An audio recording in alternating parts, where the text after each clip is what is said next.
What if a murder victim could speak? Please help me. Let me out. 37 years after she disappeared? Blackwood County, Oregon. Population less than 4,000. A place where people lock their doors before sunset.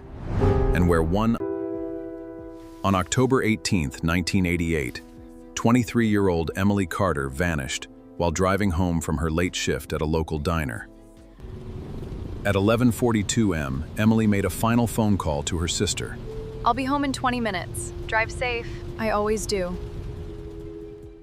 There's a car out here. Nobody's around. 3 days later, Emily's abandoned vehicle was discovered 17 miles from her route.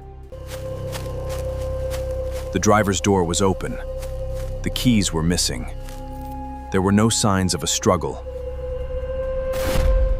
In 2025, a completely unrelated radio experiment would reopen the case. We're testing atmospheric radio anomalies. Nothing supernatural, just science. At exactly 2:17 a.m., their receiver locked onto a frequency that shouldn't have existed. Wait, are you hearing that? What happened next would shock everyone involved, because the voice on that recording appeared to belong to a woman Who had been missing since 1988. Within hours, the recording was sent to audio forensic specialists. What they discovered: I cleaned the signal 3 times. the voice is definitely human. Can you isolate the words? After enhancing the transmission, a second voice became audible. There's another speaker. Don't let her leave. Oh my God. The recording reached Detective Robert Kane, the last surviving investigator from the original case. I haven't heard that name in 37 years. Kane noticed something disturbing. A witness statement from 1988 mentioned unusual radio interference near the location car was discovered. We ignored this report because it sounded ridiculous. The witness claimed his truck radio briefly broadcast a woman's screams. I heard someone crying for help. Then the signal vanished. The team returned to the exact coordinates where Emily's vehicle was found. This road hasn't changed in decades. Less than 200 yards from the road, the detectors began reacting. Michael, look at this. No one touched the equipment. Emily, did it just say her name? Then came the discovery that changed everything. There's something buried down there.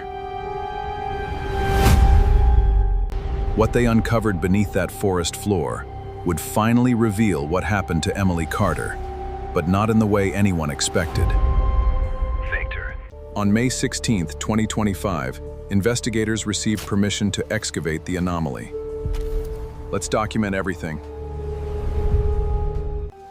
At first, investigators believed they had found an abandoned vehicle part. We hit metal. We hit metal. It wasn't part of a vehicle. It was a radio transmitter. Why would someone bury a transmitter out here? The serial number led investigators to a shocking owner. No, that can't be right. The transmitter belonged to Deputy Sheriff Thomas Walker. The Deputy Sheriff Thomas Walker. Walker was one of the first officers on the original scene. The transmitter belonged to Deputy Sheriff Thomas Walker. Walker was one of the first officers on the original scene. Inside the transmitter was a deteriorated recording. We recovered approximately 19 seconds. The troopers resend a ship. Please don't do this. You saw too much.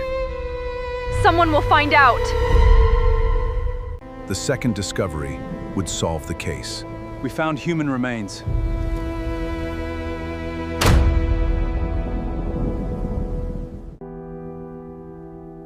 DNA testing confirmed the remains belonged to Emily Carter.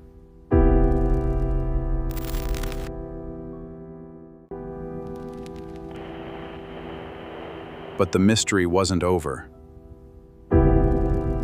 He lied. The voice wasn't Emily's. It's a completely different person.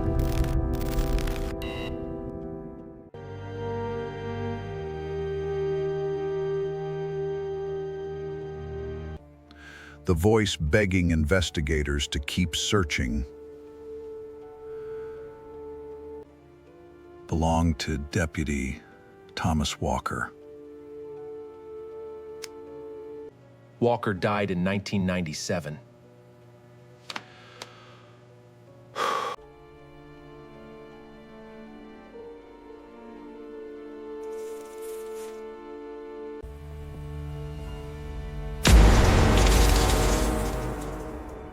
Investigators concluded that Walker murdered Emily and buried both her body and the transmitter. But one question remains unanswered. Thank you, thank you.